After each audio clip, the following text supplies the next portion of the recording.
नमस्कार मित्रों, आप सबका एक बार फिर से मैं सत्यवचन कार्यक्रम में स्वागत करता हूं। मेरा विश्वास है कि आप सब इस अध्ययन से आशीषित हो रहे हैं। सत्यवचन कार्यक्रम में हम निरंतर बाइबल की पुस्तकों का सिलसिलेवार अध्ययन करते आ रहे हैं। बाइबल शाब्दिक रूप से, साहित्यिक रूप से और ऐतिहासिक रूप से परमेश्वर की प्रेरणा से लिखी गई है। इसलिए यह उपदेश और समझाने और सुधारने और धर्म की शिक्षा के लिए लाभदायक है। इतिहास की जिन बातों को इन दिनों हम देख रहे हैं, उसे यदि अंकित नहीं किया जाता तो हम परमेश्वर के कार्य को कभी नहीं समझ पाते कि पौलुस के द्वारा वह कैसे संसार के लोगों के साथ और पौलुस के साथ व्यवहार कर रहा था। विशेष तौर पर परमेश्वर व्यवहार कर रहा था। परमेश्वर ने जिन बातों को वर्षों पहले पौलुस के लिए कहा था, वह आज पूरी हो रही है कि बाइबल के सत्यता को जो बातें प्रकट करती है। प्रेरितों के काम 9 अध्याय 16 पद में लिखा है, प्रभु ने उससे कहा कि तू चला जा, क्योंकि यह जो अन्य जाति और राजाओं और इस्राएलियों के सामने मेरा नाम प्रकट करने के लिए मेरा चुना हुआ पात्र है। इसे हम होते हुए देखते हैं दोस्तों। इसलिए बाइबल का कोई भी हिस्सा बिना उद्देश्य के अंकित नहीं है। हर एक भाग हमारी शिक्षा के लिए है। इसलिए हम इसका अध्ययन विस्तार पूर्वक कर रहे हैं ताकि परमेश्वर का जीवित वचन की प्रबलता हम समझ सकें और अपने जीवन में इसे जगह देने पाए। तो आइए दोस्तों, हम इस क्रम को आगे बढ़ाते हैं और इस अध्ययन में आगे बढ़ते हैं। मित्रों, पिछले अध्ययन में हम देख रहे थे कि पौलुस फेस्तुस को सुसमाचार सुना रहा था। हम देखते हैं कि अग्रिप्पा के कहने पर फेस्तुस ने बड़े ही ठाट बाट और तड़क भड़क के साथ समारोह आयोजित किया, क्योंकि राजा अग्रिप्पा पौलुस की बातें सुनना चाहता था कि उसे उस पंथ के बारे में पूरी जानकारी प्राप्त हो। पौलुस आरंभ से उसे अपनी कहानी सुनाता है कि वह क्या था, कैसा जोशीला फरीसी था और मसीह का नाम मिटा देना चाहता था, परंतु उसी मसीह ने उसे पकड़ लिया और उसे अपना प्रेरित बनाया। अब उसकी आंखें खुल गई थी और वह यीशु के आगमन, उसकी मृत्यु और पुनरुत्थान को पुराने नियम की भविष्यवाणियों को देखने में सक्षम था। हम देखेंगे परमेश्वर ने जगत से ऐसा प्रेम किया कि अपना एकलौता पुत्र दे दिया। आइए हम देखें, फेस्तुस क्रोध में पुकार उठा। प्रेरितों के काम 26 अध्याय उसके 24 और 25 पद में लिखा हुआ है, जब वह इस रीति से उत्तर दे रहा था तो फेस्तुस ने ऊंचे शब्द से कहा, हे पौलुस, तू पागल है। बहुत विद्या ने तुझे पागल कर दिया है।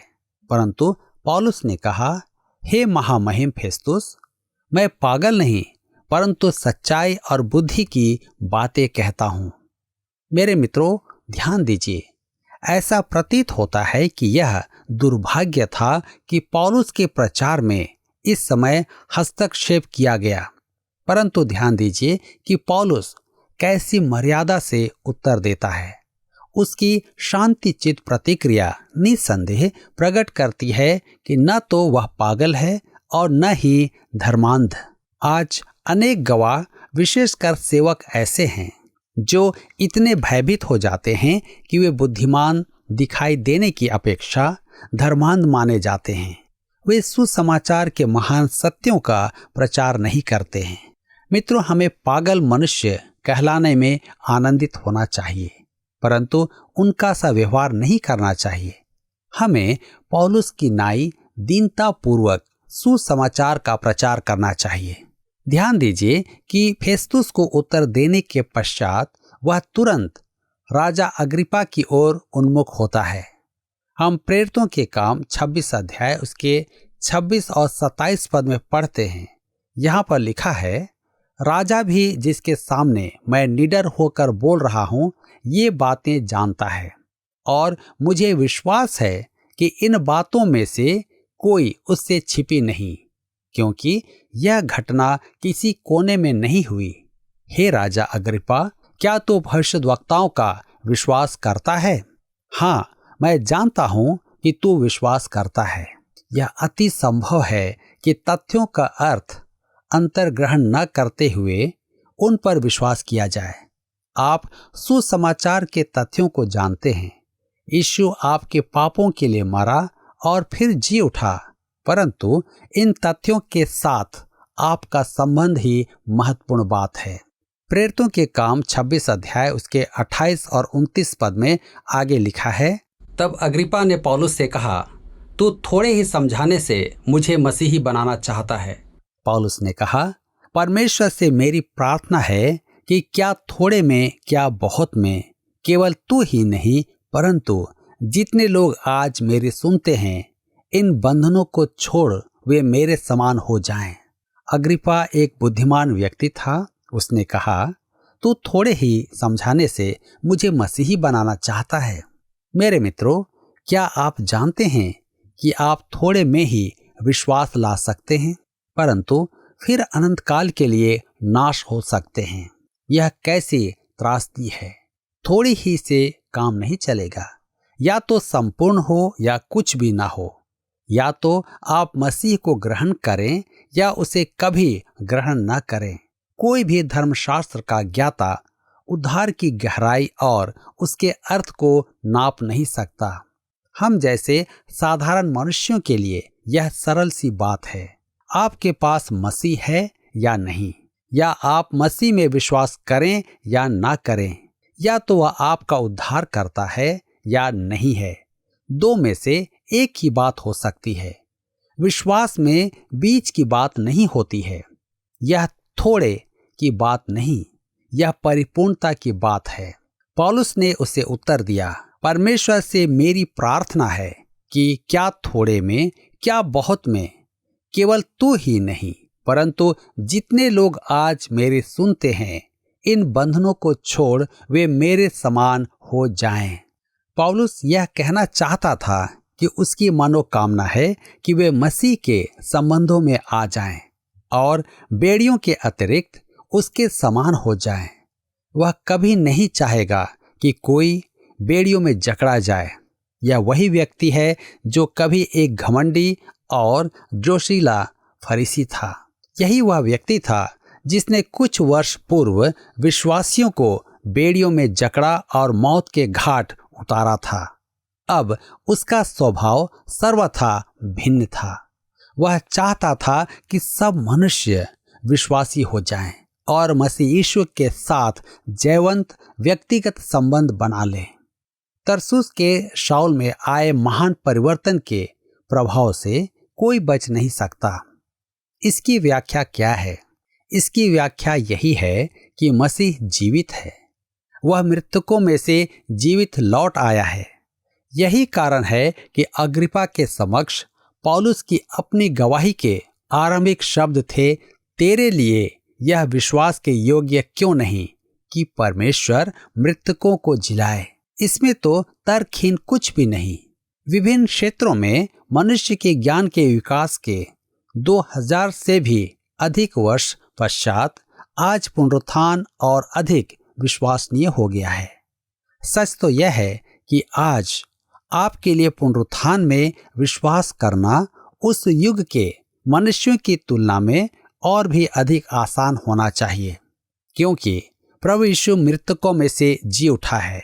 इसलिए न्याय का भावी दिन निश्चित है।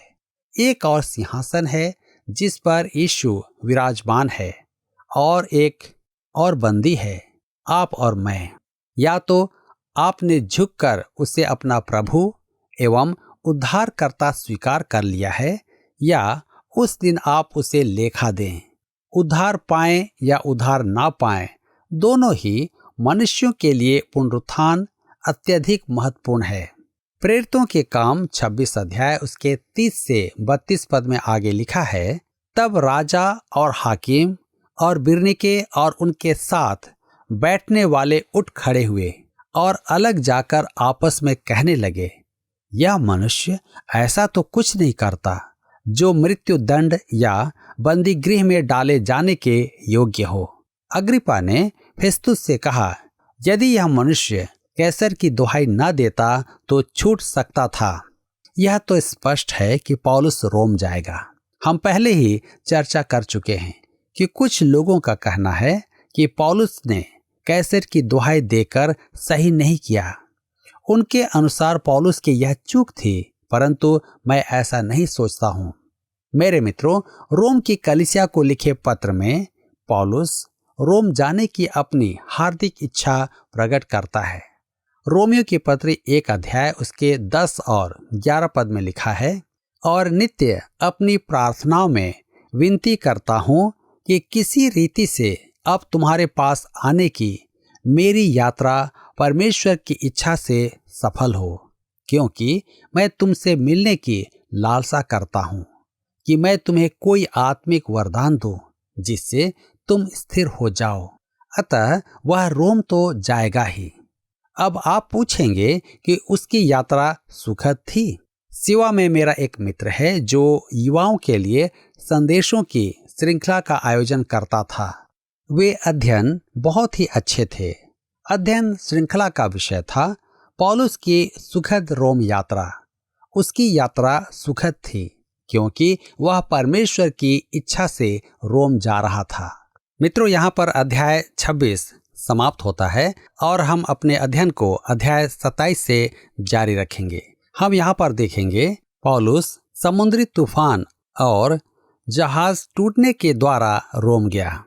इस यात्रा को तार्किक रूप में पौलुस की चौथी प्रचार यात्रा कह सकते हैं। रोम के मार्ग पर भी वह उतना ही सक्रिय था।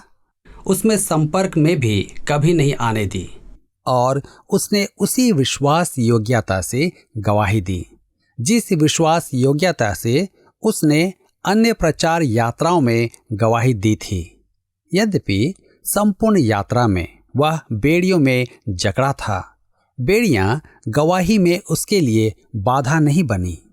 दूसरा तीमुथियुस की पत्री अध्याय 2 पद 9 में उसने लिखा, जिसके लिए मैं कुकर्मी के समान दुख उठाता हूँ, यहाँ तक कि मैं कैद भी हूँ, परंतु परमेश्वर का वचन कैद नहीं। उसने फिलिपियों की कलीसिया को लिखा, पहला अध्याय उसके 12 पद में, मुझ पर जो बीता है उससे सुसमाचार ही की बढ़ती हुई है। मेरे मित्रों, परमेश्वर इन सब स्थितियों में उपस्थित था। यह अन्य यात्राओं से थोड़ी अलग होगी। इसका व्यय रोमी सरकार उठाएगी क्योंकि पौलुस रोम का बंदी है। यह पौलुस की प्रार्थना का उत्तर है। उसने जाने के लिए परमेश्वर से प्रार्थना की थी। कैसर की दुहाई देने के कारण पौलुस फेस्तुस और राजा अग्रिपा के न्यायिक क्षेत्र से बाहर हो गया था।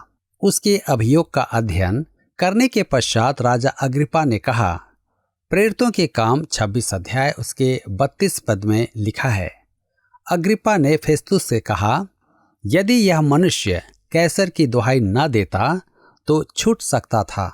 अब वे असहाय थे, उन्हें पौलुस को कैसर के पास भेजना ही था। मेरे मित्रों, हम आगे देखते हैं। अध्याय 27 में पौलुस की रोम यात्रा का ब्यौरा दिया गया है। प्रेरितों के काम की पुस्तक का यह अध्याय प्राचीन युग की जल यात्रा का सबसे उत्तम वर्णन आज उपलब्ध है। सर विलियम रामसे ने लूका के लेखकों का अध्ययन किया और उन्होंने इसे सर्वाधिक सही और उत्कृष्ट लेख कहा है। अतः हम बाइबल के एक और महान अध्याय को पढ़ने जा रहे हैं। आप में से जिन्होंने लतीनी भाषा में कैसर का अध्ययन किया है, उन्हें सेतु निर्माण के वर्णन का स्मरण होगा। यह गद्यांश सदैव स्मरणीय है क्योंकि लतीनी भाषा के अध्ययन में सेतु निर्माण संबंधित अनेक नए शब्द हैं जिन्हें सीखना होता है। यूनानी भाषा का यह गद्यांश उसी के समतुल्य है क्योंकि इसमें डॉक्टर लूका यात्रा का वर्णन करने में अनेक विशेष शब्दों का उपयोग करते हैं। तो आइए हम प्रेरित पौलुस के साथ हो लें।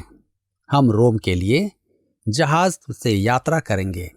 प्रेरितों के काम की पुस्तक में यह अध्याय अंतिम और अत्यंत उत्साहवर्धक यात्रा वार्ता है।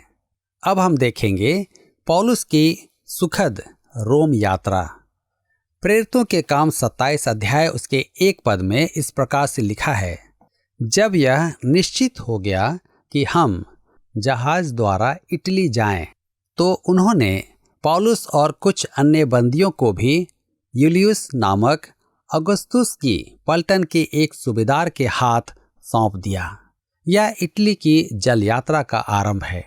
अन्य बंदियों के साथ पौलुस सूबेदार यूलियुस के हाथ सौंप दिया गया। मैं यह कहते हुए सुरक्षित हूं कि सब बंदियों में केवल पौलुस ही एक ऐसा बंदी था जो रोमी नागरिक था। संभवतः अन्य सब बंदी अपराधी थे जिन्हें मृत्युदंड हेतु रोम भेजा जा रहा था। अनेक बंदी पशुओं के समक्ष डाले जाएंगे कि लड़ें या मरें। उस युग में रोमी राज्य के प्रत्येक कोने से मनुष्य की भरमार आती थी कि रोम में बनाई गई रंगशाला में सार्वजनिक दुराचार का सामना करें। ये बंदी पूर्ण रूप से निराशग्रस्त मनुष्य थे। यह पौलुस के लिए कैसा उत्तम अवसर था कि वह इन निराश मनुष्यों को सुसमाचार सुनाए। आपको स्मरण होगा कि यीशु ने स्वयं अपने आगमन का एक यह कारण बताया था कि बंदियों को छुटकारा मिले, आत्मिक छुटकारा, पाप और पापी विवेक से छुटकारा। अब हम आगे देखते हैं। सूबेदार यूलियुस एक शिष्ट अन्य जाति था, जैसा हम आगे देखेंगे। प्रेरितों के काम 27 अध्याय उसके 2 पद में लिखा हुआ है, अद्रमुत्तियुम के एक जहाज पर जो आसिया के किनारे की जगहों में जाने पर था, चढ़कर हमने उसे खोल दिया और अरिस्तर्खुस नामक थिस्सलुनीके का एक मकिदुनी हमारे साथ था। वे गंतव्य से सीधे समुद्र में नहीं गए, वे इस्राएल के समुद्र तट के साथ साथ चल रहे थे। अब प्रेरितों के काम 27 अध्याय के 3 पद में आगे लिखा है, दूसरे दिन हमने सैदा में लंगर डाला और यूलियुस ने पौलुस पर कृपा करके उसे मित्रों के यहाँ जाने दिया कि उसका सत्कार किया जाए। सैदा हमारे लिए एक परिचित स्थान है। सूर और सैदा फिनीके के तटीय प्रदेश हैं, जिसे आज लेबनान कहा जाता है। प्रेरित पौलुस को जो स्वतंत्रता मिली हुई थी उस पर ध्यान दें। मेरे विचार में वहाँ एक रोमी अधिकारी था जिसे पौलुस ने सुसमाचार सुनाया था। पौलुस के साथ उसका व्यवहार अनुग्रहकारी था। महान प्रेरित पौलुस को भी विश्वासी भाइयों की सहभागिता और प्रोत्साहन की आवश्यकता थी। हम में से कोई भी ऐसा नहीं है जो इससे विमुक्त हो। हमें एक दूसरे की सहानुभूति और प्रोत्साहन की आवश्यकता है। प्रेरितों के काम 27 अध्याय के 4 पद में लिखा हुआ है, वहां से जहाज खोलकर हवा विरुद्ध होने के कारण हम साइप्रस की आड़ में होकर चले। साइप्रस की आड़, क्योंकि उत्तरी हवाएं उनके विरुद्ध थी। वे साइप्रस के दक्षिण पहुंचे। तब हम आगे पढ़ते हैं। प्रेरितों के काम 27 अध्याय और उसके 5 पद में यहाँ पर लिखा है, और किलिकिया और पंफूलिया के निकट के समुद्र में होकर लूसिया के मूरा में उतरे। पौलुस इस जल मार्ग पर पहले भी आ चुका था। वे एशिया माइनर के दक्षिण तट पर अग्रसर थे, परंतु तट पे रहते हुए। प्रेरितों के काम 27 अध्याय उसके 6 पद में आगे हम पढ़ते हैं, वहां सूबेदार को सिकंदरिया का एक जहाज इटली जाता हुआ मिला और उसने हमें उस पर चढ़ा दिया। मूरा एक प्रकार का यात्रा परिवर्तन का स्थान था। यहाँ उन्होंने जहाज बदला। सूबेदार ने सिकंदरिया का जहाज अर्थात उत्तरी अफ्रीका से चलकर इटली जाने वाला जहाज देखा।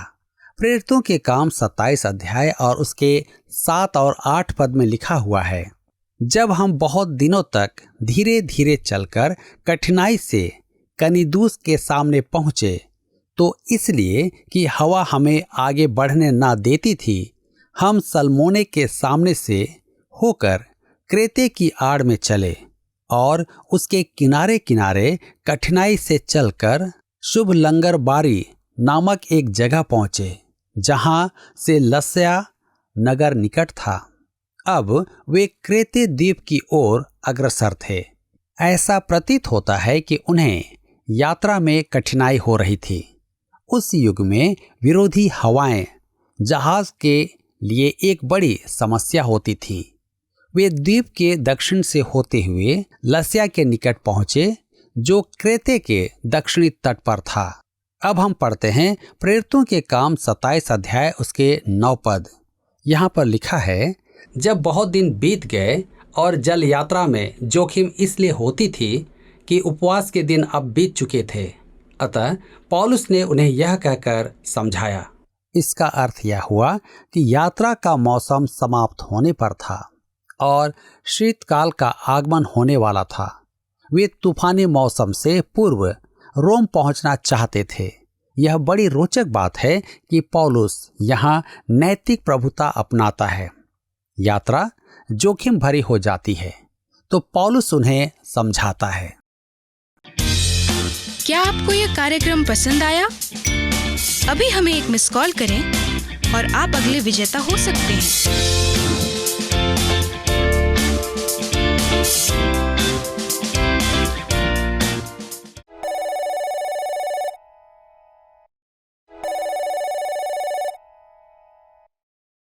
मित्रों, परमेश्वर का वचन जीवित और प्रबल और हर एक दोधारी तलवार से भी बहुत चोखा है और जीव और आत्मा को और गांठ गांठ और गूदे गूदे को अलग करके वार पार छेदता है और मन की भावनाओं और विचारों को जांचता है। दोस्तों, हमने देखा कि राजा की जांच में पौलुस सही पाया गया कि वह मृत्यु के दंड के योग्य नहीं है, लेकिन फिर भी वह कैद से छूटता नहीं है। ये परमेश्वर की योजना में आगे बढ़ने की बात थी, क्योंकि अभी उसके गवाही देने का कार्य पूरा नहीं हुआ था। जब हम ऐसे समय में आए तो परमेश्वर का वचन हमें दर्शाता है कि हमें इससे घबराना नहीं है, परंतु इस अवसर को या इसे अवसर में बदलने का अवसर है या मौका है। चाहे वह जेल में हो या तूफान में हो, सब कुछ पौलुस के लिए सुसमाचार सुनाने के लिए अवसर था। ये सच्चे चेले होने का चिन्ह है। परमेश्वर आज हमसे ऐसे मनुष्यों को या हम में ऐसे मनुष्यों को ढूंढ रहा है कि वह आज की तारीख में हमारे जीवन के द्वारा महान गवाही को प्रकट करे।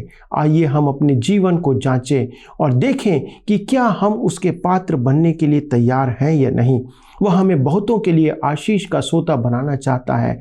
इससे उत्तम अवसर हम इस जीवन में नहीं पा सकते, इसलिए हम हर बड़ी गवाही देने के लिए सदा तैयार रहें। परमेश्वर ऐसा करने के लिए आपकी सहायता करे कि आपकी गवाही लोगों के लिए, बहुतों के जीवन के लिए आशीष का कारण बने। आइए हम प्रार्थना करें। स्वर्गीय पिता, हम धन्यवाद देते हैं आपके इस अवसर के लिए जो आपने हमें दिया कि हम एक छोटी गवाही अपने जीवन की देकर लोगों के लिए बड़ी आशीष का कारण बन सकते हैं। प्रभु, हम में से हर एक के पास एक गवाही है जो आपके कार्यों के आधार पर हमारे जीवन में पूर्ण होने पाई है। पिता, आपसे विनती है कि आप हम पर दया करें और ऐसे हमें इस्तेमाल करें कि हमारी गवाहियाँ लोगों के जीवन के लिए आशीष का कारण हो। बहुत से लोग प्रभु यीशु आपके प्रेम और अनुग्रह को इसके द्वारा से जाने। हमारे सभी दर्शकों के लिए प्रार्थना करते पिता, इस समय यदि वे किसी प्रकार की समस्या से जूझ रहे हैं, किसी प्रकार के परेशानियों में है प्रभु, उनके स्वास्थ्य की हर एक समस्या, परिवार के अंदर की हर एक समस्या, उनके ऑफिस के अंदर की समस्या, हम यीशु के नाम से लेकर आते हैं। यदि उनके जीवन में ऐसा कुछ है तो प्रभु आप उसमें आज उनकी सहायता करें, इंटरवेन करें और उनके लिए प्रभु यीशु आप एक अच्छा मार्ग, एक सरल मार्ग खोलें। ऐसे लोग जो विभिन्न प्रकार के कोर्ट केसेस में जूझ रहे हैं, उनके लिए प्रभु जी आप न्याय को उपस्थित करें और होने दे पिता कि उनकी प्रार्थनाएं आपके उस पवित्र सिंहासन के सन्मुख ग्रहण योग्य हो। आदर के साथ इस विनती को प्रभु यीशु क्रिस्ट के नाम से मांगते हैं, आमीन। दोस्तों, यदि आज का कार्यक्रम आपको पसंद आया तो आप हमें एक मिस कॉल करें। अगले प्रसारण में अध्ययन के साथ हम फिर से आपके सन्मुख हाजिर होंगे। तब तक परमेश्वर की आशीष में बने रहें और जी हाँ, अपनी गवाही लोगों को देते रहें। परमेश्वर आप सबों को आशीष दे, आमीन।